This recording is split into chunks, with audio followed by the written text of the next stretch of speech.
से प्रसिद्ध है, जो मध्य प्रदेश में विंध्याचल पर्वत के ऊपर भोले बाबा जी स्थित है।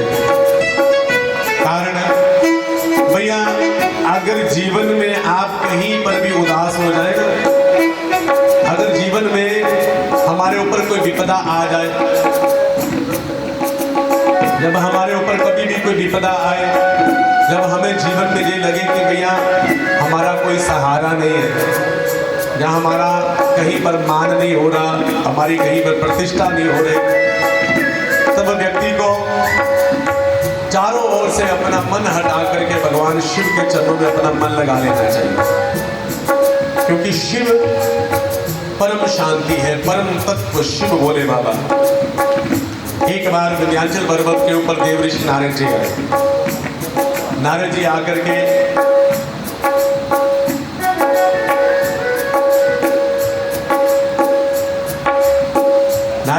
विंध्याचल पर्वत के ऊपर जैसे ही आकर के विराजमान हुए, तो विंध्याचल पर्वत जो है वो नारद जी के आगे आकर के नतमस्तक हुए, प्रणाम किया। लेकिन बंधुओं, जो महात्मा होते हैं, जो महानुभाव होते हैं, उनको सब पता चल जाता है कि आप किस भाव से पूजा कर रहे हैं। जैसे कि भगवान भाव के भूखे, ऐसे ही दूसरे तो महात्मा होते हैं, नारद जी इत्यादि, ये सभी जानते हैं व्यक्ति के मन के भाव कैसे। नारद जी ने पहचान लिया कि विंध्याचल पर्वत को अभिमान हो गया। क्योंकि कभी कभी होता है ना कि अगर आपके घर में कोई बढ़िया बढ़िया व्यक्ति आने लगे, कि व्यक्ति का अगर कोई बढ़िया लोगों के साथ संपर्क होने लगे, तो व्यक्ति को कभी कभी अभिमान हो जाता है कि मेरे से बड़ा कोई है ही नहीं, मेरे से बड़ा कोई नहीं है, जो मैं कर रहा हूँ वही सब कुछ बढ़िया है। तो अपने भक्तों का अभिमान। अब नारद जी को विंध्याचल पर्वत ने जब प्रणाम किया, तो नारद जी ने कहा कि भैया देखो, कि अगर इन्होंने हमें प्रणाम किया तो हमारा जो दायित्व बनता है कि इनको प्रसिद्धि प्रदान करें। इस प्रसिद्धि के लिए जो ज़्यादा अभिमानी हो रहे हैं, वास्तव में जो प्रसिद्धि इनके पास है नहीं, अब इनको प्रसिद्धि दिलानी पड़ेगी। तो नारद जी लंबे लंबे सांस लेने लगे, ऐसे ऐसे सांस लेने लगे। तो विंध्याचल पर्वत ने नारद जी से कहा कि महाराज, आप ऐसे लंबे लंबे सांस क्यों ले रहे हो महाराज? क्या मेरे पास किसी चीज़ की कमी है? बताइए महाराज, आपको क्या चाहिए? मेरे पास किसी चीज़ की कमी नहीं है महाराज, जो आप चाहोगे, जो आप मांगोगे, मैं आपको ला करके दूंगा। अब नारद जी तो थोड़ी सी लीला कर रहे थे। नारद जी ने कहा कि वास्तव में इस विंध्याचल पर्वत को अपने ऊपर बड़ा अभिमान है। तो नारद जी ने विंध्याचल पर्वत से कहा कि भैया, तुम जितने मर्जी बड़े हो जाओ, अपने आप को समझो, लेकिन सुमेरु पर्वत से तुम बड़े नहीं हो महाराज। सुमेरु पर्वत के आगे तुम बहुत छोटे हो। सुमेरु पर्वत की जो शिखाएं हैं ना, पर्वत की शिखाएं, वो देवलोक तक पहुंची हुई हैं। इसलिए सुमेरु पर्वत से तुम बहुत छोटे हो। अब नारद जितना कह करके चले गए। विंध्याचल पर्वत ने मन में विचार किया कि भैया, अब मैं कैसे अपने आप को सुमेरु पर्वत से ज़्यादा महान कहलाऊं। तो कहा कि महाराज, अपने मन में विचार किया। मन में विचार करने के बाद ध्यान गया भोले बाबा के ऊपर। अब नारद जी तो चाहते थे कि भोले बाबा इनकी पुकार सुन करके जहाँ पर आए, तो भोले बाबा का स्मरण किया। मेरे भोले बाबा तेरी महिमा अपरंपार है, मेरे भोले बाबा तेरी महिमा अपरंपार है। सारी दुनिया का तू ही एक पालनहार है, सारी दुनिया का तू ही एक पालनहार है, सारी दुनिया का तू ही एक पालनहार है, सारी दुनिया का तू ही एक पालनहार है। मेरे भोले बाबा तेरी महिमा अपरंपार है, मेरे भोले बाबा तेरी महिमा अपरंपार है। ओ मेरे भोले बाबा तेरी महिमा अपरंपार है।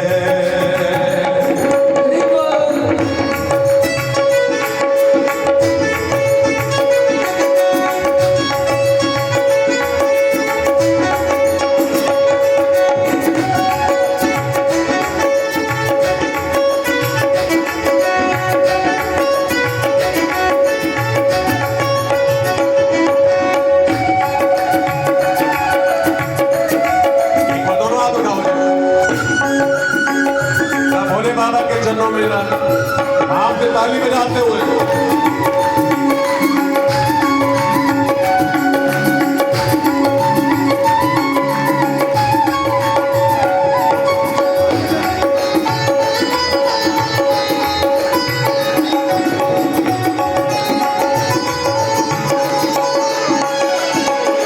कर्पूर गौरम बदन तुम्हारा भक्त तुम्हारे कहते हैं। कर्पूर गौरम बदन तुम्हारा भक्त तुम्हारे कहते हैं। करुणा के अवतार है बाबा भक्त हृदय में रहते हैं। करुणा के अवतार है बाबा बोले बाबा विंध्याचल पर्वत की पुकार सुनकर के वहां प्रकट हुए और बोले बाबा से विंध्याचल पर्वत ने कहा कि महाराज जेकर तेरा प्यार मैनू मिल जावे मैं दुनिया को ही लेना। जेकर तेरा प्यार मैनू मिल जावे मैं दुनिया को ही लेना। बोले बाबा जी आपका प्यार चाहिए, बस आप मेरे पास रह जाइए। जब आप यहाँ रहोगे तो बड़े बड़े देवता आपका दर्शन करने के लिए आएंगे। वहां पर हमारे भोले बाबा ओंकारेश्वर मंगलेश्वर नाम से 2 रूपों में वहां पर प्रतिष्ठित हुए। तो भोले बाबा ने विंध्याचल पर्वत की शोभा को बढ़ाया और आगे जाकर के 5वां ज्योतिर्लिंग मेरे भोले बाबा का केदारेश्वर महाराज है। बोले केदारनाथ महाराज की। और केदारनाथ में विष्णु भगवान 2 रूपों में नर नारायण के रूप में तपस्या कर रहे हैं। नमः शिवाय ओम नमः शिवाय हर हर बोले नमः शिवाय। नमः शिवाय ओम नमः शिवाय हर हर बोले नमः शिवाय। नमः शिवाय ओम नमः शिवाय हर हर बोले नमः शिवाय। नमः शिवाय ओम नमः शिवाय हर हर बोले नमः शिवाय। ओम नमः शिवाय ओम नमः शिवाय हर हर बोले नमः शिवाय। नमः शिवाय ओम नमः शिवाय हर हर बोले नमः शिवाय। ओम नमः शिवाय ओम नमः शिवाय हर हर बोले नमः शिवाय। नमः शिवाय ओम नमः शिवाय हर हर बोले नमः शिवाय। ओम नमः शिवाय ओम नमः शिवाय हर हर बोले नमः शिवाय। नमः शिवाय ओम नमः शिवाय हर हर बोले नमः शिवाय। ओम नमः शिवाय ओम नमः शिवाय हर हर बोले नमः शिवाय। नमः शिवाय ओम नमः शिवाय हर हर बोले नमः शिवाय।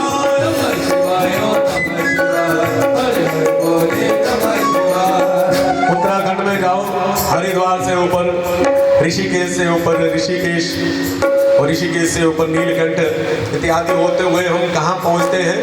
बद्री नारायण और केदारनाथ महाराज के दर्शन करने के लिए जाते हैं। ये बद्री नारायण धाम और केदारनाथ धाम, ये दोनों के दोनों धाम हमारे भोले बाबा के ही धाम हैं। लेकिन जहाँ पर भोले बाबा का स्मरण करने के लिए नर नारायण भगवान ने भोले बाबा से मांग लो उधारी भूमि ली हुई है। यहाँ पर सदा भजन होता है, यहाँ पर विष्णु भगवान भी नर नारायण के रूप में सदा भजन करते हैं। बद्री नारायण के विषय बड़ी सुंदर कथा आती है कि एक बार विष्णु भगवान माँ लक्ष्मी को घुमाने के लिए लेकर के आए बद्री नारायण धाम। ये धाम पहले भोले बाबा का धाम था, जहाँ पर भोले बाबा रहते थे माँ पार्वती के साथ। और भोले बाबा की ऐसी महिमा है जिन्होंने किसी को भी मना नहीं किया। एक बार लक्ष्मी मैया को घुमाने के लिए भगवान नारायण आए कहाँ पर? बद्री नारायण। लक्ष्मी नारायण नारायण नारायण लक्ष्मी नारायण नारायण नारायण।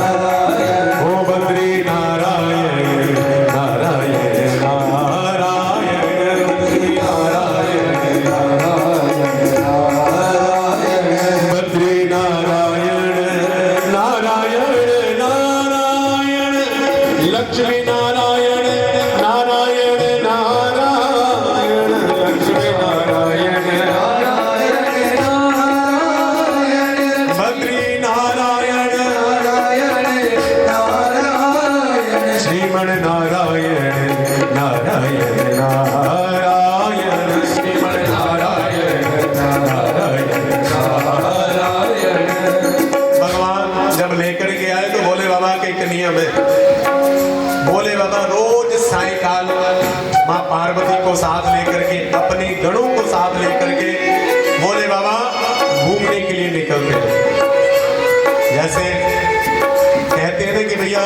तंदुरुस्त रहना है तो व्यक्ति को सुबह शाम सैर करनी चाहिए। तो हमारे भोले बाबा अपने गणों के सहित नित्य सैर करने के लिए घूमते हैं। सायंकाल सैर करने के लिए भगवान गए, माँ लक्ष्मी को साथ लेकर के। तब भोले बाबा अपने घर में नहीं थे, भोले बाबा भी सैर के लिए निकले हुए थे। जब भगवान आए, लक्ष्मी को वह स्थान दिखाया तो लक्ष्मी मैया का मन उस स्थान पर लग गया। इतना मन लगा, इतना मन लगा, लक्ष्मी मैया ने भगवान विष्णु के आगे जिद की कि महाराज अगर ये स्थान हमें मिल जाए तो। भगवान विष्णु ने लक्ष्मी मैया से कहा कि देखो ये स्थान हमारे भोले बाबा का स्थान है। भोले बाबा बहुत प्रेम से अपनी भार्या माँ पार्वती के साथ यहाँ पर रहते हैं, इसलिए किसी के घर के ऊपर ऐसे दृष्टि रखनी चाहिए। अब लक्ष्मी मैया ने भगवान विष्णु के चरणों में आग्रह की, स्त्री हट किया कि मुझे तो अगर ये स्थान चाहिए तो चाहिए ही चाहिए। तो भगवान विष्णु माँ लक्ष्मी को लेकर के गए बैकुंठ, लेकिन बद्री नारायण की शोभा को देख करके माँ लक्ष्मी को बैकुंठ ही फीका लगने लगा। माँ लक्ष्मी कोप भवन में चली गई कि मुझे तो बद्री नारायण चाहिए तो चाहिए। तो कहा कि अब कुछ ना कुछ तो करना पड़ेगा कि भैया पत्नी के आगे कौन जीत सका है। भगवान नारायण को भी इस बात का बहुत दुख हुआ। भगवान नारायण ने एक लीला की। अगले दिन का सायंकाल हुआ तो सायंकाल से पहले भगवान विष्णु छोटा सा स्वरूप बना करके भगवान वहां पर रोने लगे। भगवान रोने लगे, भगवान जोर जोर से रोने लगे तो माँ पार्वती भाग करके गई और माँ पार्वती ने देखा कि नन्हा सा बालक रो रहा है। जब नन्हा सा बालक रो रहा था तो माँ पार्वती ने उस बालक को उठाया, इधर उधर देखा कोई माई बाप नहीं है, तो बालक को उठा करके मैं अंदर ले आई, बद्री नारायण धाम के अंदर ले आई। भगवान विष्णु सब जानते, भगवान शिव सब जानते थे कि ये मेरे विष्णु भगवान की लीला है। भगवान रो रहे थे, भगवान को लेकर के अपने घर आ गए। भगवान शिव ने कहा कि पार्वती जी किसका बालक उठाया हुआ है। तो भगवान शिव से माँ पार्वती कहते हैं कि प्रभु ऐसे ये बालक रो रहा था, इसके माई बाप पता नहीं कहाँ भूल के चले गए, कहाँ छोड़ करके चले गए, इसलिए महाराज मैं उठा करके ले आई। तो भगवान शिव ने कहा कि जो तुमने बहुत गलत काम किया, ऐसे किसी के बालक को उठा करके अपने घर नहीं लेकर के आना चाहिए, क्योंकि अगर किसी के बालक को लेकर के आओगे ना तो फिर उसको अपनी प्रॉपर्टी का हिस्सा भी देना पड़ता है।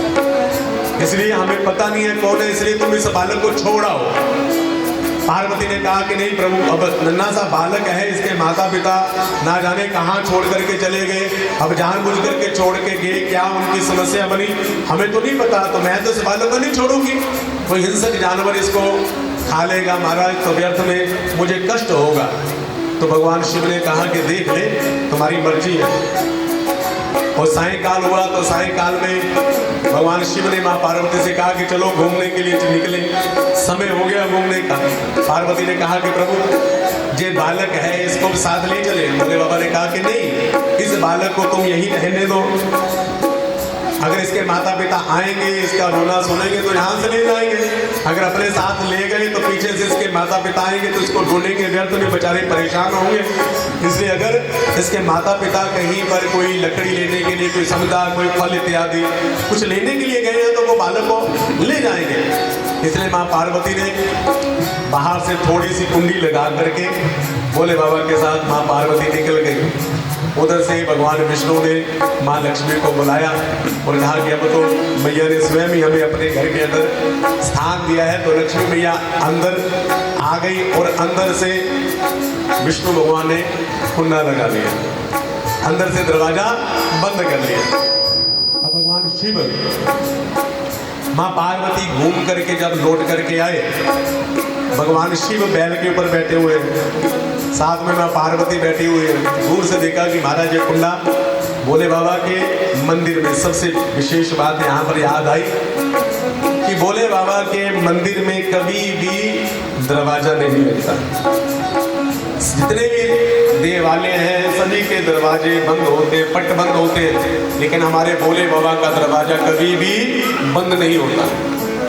जैसे हम किसी हॉस्पिटल में जाएं ना तो हॉस्पिटल में अलग अलग विभाग होते हैं ना, अलग अलग कमरे होते हैं, अलग अलग डॉक्टर के कमरे होते हैं। लेकिन एक ऐसा विभाग होता है जो कभी भी बंद नहीं होता। वो कौन सा होता है? बोलो। जहाँ पर हम कभी भी चले जाएं वो होती है इमरजेंसी। तो हमारे भोले बाबा इमरजेंसी हैं। जब भी जरूरत पड़े, कभी भी जरूरत पड़े, रात में, अर्धरात्रि में, दिन में, दोपहर में, कभी भी आपका मन करे, भोले बाबा के पास जाओ और जाकर के अपना दुखड़ा सुनाओ। भोले बाबा इमरजेंसी है। जैसे इमरजेंसी में जाते ही आपका उपचार शुरू हो जाता है, ऐसे हमारे भोले बाबा के मंदिर में जाते ही उपचार शुरू। भोले बाबा जाते ही कृपा करनी शुरू कर देते हैं। भोले बाबा सब जानते हैं। भोले बाबा ने कहा कि दोबारा फिर नंदी पर बैठना पड़ेगा, इससे पहले बढ़िया उतरे ही ना। अब माँ पार्वती गई, जोर जोर से खटखटाने लगी दरवाजा कि कौन मेरे घर में घुस गया, कौन मेरे घर में घुस गया। अब भोले बाबा से बार बार कहती कि प्रभु बताओ ना कौन है, किसने हमारे घर के ऊपर कब्जा कर लिया। भोले बाबा मुस्कुरा रहे, मन में सोच रहे हैं कि पार्वती मैंने तुम्हें कहा था ना कि किसी के भी बालक को ऐसे उठा करके लाओगी तो उसे अपना महाराज अपनी प्रॉपर्टी का हिस्सेदार बनाना पड़ता है। अब माँ पार्वती इतनी ज्यादा क्रोधित हुई, मैया ने कहा कि बताओ नहीं तो श्राप दे दूंगी। तभी भगवान विष्णु और लक्ष्मी मैया बाहर आए, हाथ जोड़ करके कहा कि मैया भगवान शिव आपका ये घर हमें पसंद आ गया महाराज, आप सबको देते हैं, इसलिए महाराज आपसे निवेदन है कि अब ये घर आप हमें दे दीजिए। तो भगवान शिव मुस्कुराए, माँ पार्वती की ओर देखा। माँ पार्वती भगवान शिव के आगे क्या कह सकती थी। भगवान शिव ने कहा कि चलो बैठो, हम आगे केदारनाथ की ओर चलते हैं। ये बद्री नारायण धाम आज से लक्ष्मी नारायण धाम। लक्ष्मी नारायण नारायण नारायण, लक्ष्मी नारायण नारायण नारायण, भज मन नारायण नारायण नारायण नारायण नारायण नारायण, लक्ष्मी नारायण नारायण नारायण, लक्ष्मी नारायण नारायण नारायण, बद्री नारायण नारायण नारायण, लक्ष्मी नारायण नारायण नारायण, भज मन नारायण नारायण नारायण, भज मन नारायण नारायण नारायण। और उस धाम में नर नारायण भगवान सदा भगवान शिव का स्मरण करते हैं। और बद्री नारायण में भगवान नारायण जो है वो लक्ष्मी से विमुख रहते हैं। तो कहा कि ये घर मेरे भोले बाबा का था और तुम्हारे कारण मुझे भोले बाबा से मांगना पड़ा। मेरे भोले बाबा जहाँ से अपना घर छोड़ करके गए, इसलिए इस घर में मैं तुम्हारे साथ नहीं रहूंगा। तुम्हारे विष्णु भगवान अलग पीछे रहते हैं, हमारी लक्ष्मी मैया अलग रहती है। और वहीं पर नर नारायण रूप में विष्णु भगवान सदा भोले बाबा का स्मरण करते हैं। और रोज भोले बाबा आकर के दर्शन देते हैं, रोज आते हैं। रोज आकर के भोले बाबा जब विष्णु भगवान को दर्शन देते हैं तो एक बार विष्णु भगवान ने भगवान शिव के चरणों में प्रार्थना की कि प्रभु आप रोज आते हैं, आपको बार बार आना पड़ता है इतनी दूर से, और मुझे इसमें बड़ा कष्ट होता है कि आप मेरे लिए रोज आते जाते हैं। इसलिए महाराज मैं आपसे प्रार्थना करता हूँ कि आप सदा के लिए यहीं पर रुक जाइए। इसलिए भगवान विष्णु के नर नारायण के आग्रह पर हमारे भोले बाबा केदारेश्वर के रूप में केदारनाथ में स्थित हो गए। बोले शंकर भगवान की जय। भोलेनाथ से निराला, दीननाथ से निराला कोई और नहीं। भोलेनाथ से निराला, दीननाथ से निराला कोई और नहीं। ऐसा भक्तों का रखवाला कोई और नहीं। ऐसा भक्तों का रखवाला कोई और नहीं। ओ ऐसा भक्तों का रखवाला कोई और नहीं। ऐसा भक्तों का रखवाला कोई और नहीं। दोनों हाथ उठाओ जरा जो मानते हैं। ओ भोलेनाथ से, दीनानाथ से, भोलेनाथ से निराला, दीनानाथ से निराला कोई और नहीं।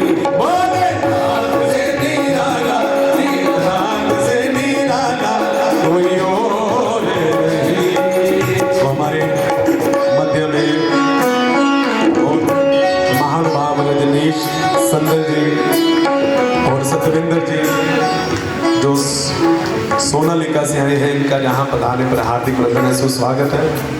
और सोनालिका से काफ़ी दान राशि आई है। हमारी ब्राह्मण सभा प्रगति इस बात के लिए उनका आभार प्रकट करती है। डॉक्टर मनमोहन जी, डॉक्टर अनिल भारद्वाज जी, संजय ठाकुर जी, शिवसेना, उदित बालाजी और जो सभी आज भगवान की कथा में आए हैं। बाबा नक्षत्र जी सिद्ध बाबा बालकनाथ मंदिर सलवाड़ा से जो हमारे बीच में विशेष रूप से आज पधारे हुए हैं, तो यहाँ पधारने पर उनका हार्दिक अभिनंदन है। हमारे बड़े भैया राजेश कालिया जी, हमारे राकेश जी जो कि पांचटा से आए हैं, तो उनका भी यहाँ पधारने पर हार्दिक अभिनंदन है। हमारे बड़े भैया कुमार पंकज जी, जो कुमार पंकज लाइव से यहाँ पर आज सेवा कर रहे हैं और आज इनके पेज के द्वारा भी आपके इस कथा को पूरे होशियारपुर वासी जो है वो श्रवण कर रहे हैं। और भोले बाबा की कृपा सबके ऊपर सदा बनी रही। पर दोनों हाथ उठाओ जरा। भोलेनाथ से निराला, दीननाथ से निराला, कोई और नहीं। भोलेनाथ से निराला, दीननाथ से निराला, कोई और नहीं। ऐसा कृपा बरसाने वाला और नहीं, ऐसा कृपा बरसाने वाला और नहीं। ओ ऐसा कृपा बरसाने वाला और नहीं, ऐसा कृपा बरसाने वाला और नहीं। ओ भोलेनाथ से, दीननाथ से, भोलेनाथ से निराला, दीननाथ से निराला, कोई और नहीं। भोलेनाथ से निराला, दीननाथ से निराला, कोई और नहीं।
बोले